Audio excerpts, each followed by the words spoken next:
People of Earth, this is Prostetnik Vogon Jeltz of the Galactic Hyperspace Planning Council. As you are probably aware, plans for the development of the outlying regions of the galaxy involve the building of a hyperspace express route through your star system.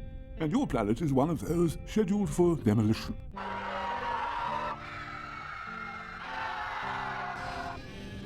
There's no point acting all surprised about it. The plans and demolition orders have been on display to local planning office in Alpha Centauri for 50 years.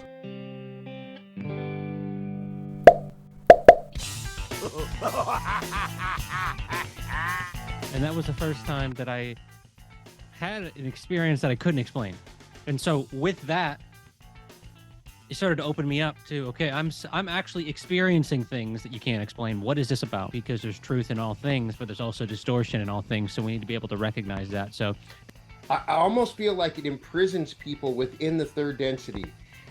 Because of the amount of time that we spend just simply trying to survive. For the majority of people, they're not going to harvest. The world that we're in is structured in a way it's almost imprisoning us in the third density. Is it too much of an uphill climb? Is it an unfair situation? Look, the conditions that have been set forth in the game or simulation that you've set forth are absolutely unfair as a measuring principle to determine whether or not somebody should move to the fourth density. Think that it helps or aids us, or can it be a limiting structure that imprisons us? if it's 50%, I don't feel like...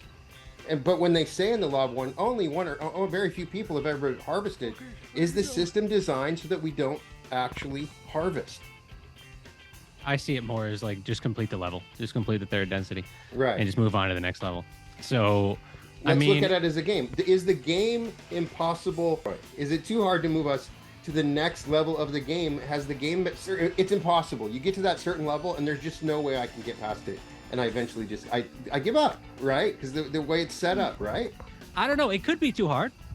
It could be too hard. I think I'd have to look at the numbers. I don't know what the numbers are, like, objectively. If I get out of this incarnation and I look and I see, okay, only like 200 people made it through, then maybe it's like a heroic raid boss that's, too difficult. Or it could be like 20-30 million, and maybe that's okay. It's really a hard question to answer, and so I don't necessarily see it as a too hard of a game to play. It's just a game that's really gonna make you choose the hero's journey, and if you don't choose the hero's journey, and if you keep refusing, there's not a lot of leeway of it gets easier, or you have a lot of time to just chill. We have this law of confusion in third density. We're told that we can never know, that it's impossible for us to know, but damn it, we want to know. We want to know. I don't care what they say. I know it's too complicated. I know that things are getting more complicated. I still want to know. I believe that I can learn and know in this dimension in which I'm told that I'll never know. Right? It's a tough one. I mean, we want to try to figure it out, but there'll always be another layer which we probably don't realize or recognize.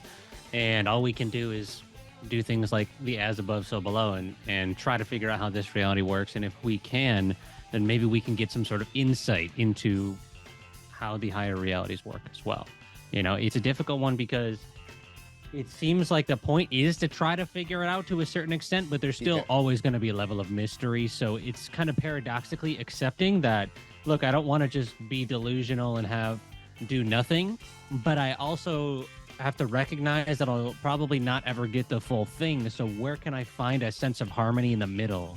You know? So the fourth density would just be where the particles are closer together, which would therefore be the opposite of the way that we think of density as matter. A lot of people think of rock as a higher density, but when we're talking about consciousness, things like light are actually the higher density. So it's actually the reciprocal. So a higher density would be like a light body compared to a physical body. And another way to think about it would just be water pressure, that as you go down in the ocean, there's different water pressure throughout the ocean, and certain bodies can only handle certain pressures.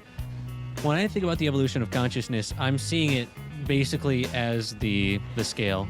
It says that we move from emotional frequencies, and I think we were at courage 204, and now we're moving into neutrality and then willingness, and that there's a percentage of the population that's holding up the rest through their own kind of thing. And that's why I always tell people service to others is not about only what you do. You don't have to go do charity. You don't have to go do these things. You can, that's great. But it's about your heart. How do you stop reincarnating over and over? And I'm generalizing, but the answer was you activate the green ray center. And when you do that, reincarnation ceases to be automatic. Well, what's the thing that's going to help us to learn what we came to learn? You know, and I'm big on the universe being a game, because if you reach enlightenment, then that's like, you're done. You don't even have to continue playing. That's just one way. Or there's the harvest, a 75,000 year cycle, which I'm sure you're aware of. Right. And so there's all these different concepts, but it's pretty clear that it's just be nicer, be more nice, Right. and you're not. 51%. Just be 51% or more. And so to me, that's how you complete a game, but it's also to me about enjoying the game. How can I get to a place where, how can I help others to stop suffering? When you're able to contemplate why you do what you do and why you have these thought patterns and these thinking patterns that you're identified with, then you can start to see that, oh, well, I'm actually outside of those. And kind of, that's like the first step. Read your own adventure, right? Like, Pretty much. That's all there is to do. Just Right. play the game. Right. People are Just- like, I don't want to play the game anymore. I'm like, what else is there to do? Right. If you've got something better to do, let me. Right. No, it's an amazing game. I feel like I understand the nature of society and the so-called matrix, that it is the way that it is. But I also see that it is that way because it's interesting, because it's the roller coaster. I know another part in the law when it talks about how you came here to get lost.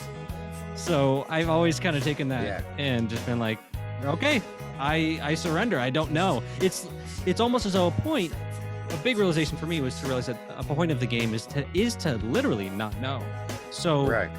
I don't need to know it all. It's referred to in the Bible when they use the word tongue. They talk about it in the sky. It's the events that they talk about in the sky. One of the things that happens in the Bible, there's like a huge plague that comes out of nowhere, and that was just from the explosion of Maldek. For about a year, they lost everything, and there was no explanation why this crazy event happens in the Bible, and it was the explosion. There's some other things that we can link to it. So, but am I really experiencing the depth of what could be? Can we make it out of this game? It's not saying that this game is easy by any means, but yeah, I think Dolores Cannon was the one that said this is the hardest game in the universe. and probably the hardest would be to make it on service to self. You got to go 95%. Think about that. 95% of your life has to be serving the self. There's going to be, that's like 23 hours out of the day. You know what I mean? Yeah, So- I always tell people you can't do it by accident. Yeah, I'm always about, I'm not telling you what to believe. I don't really care what you believe. I'm just Right. sharing what I believe to be evidence of that there might be something going on here. So for me, there's some pretty big evidence that reality could be this way. I have not found in my opinion, I have not found a more profound explanation. What we experience as our reality, through all the patents that have disappeared, through all the things that we don't really have access to now that we're possibly like water-powered cars, crystal technology, magnetic engines, all of these different type of inventions. In my mind, theoretically, these things are all happening, but we just don't have access to them. And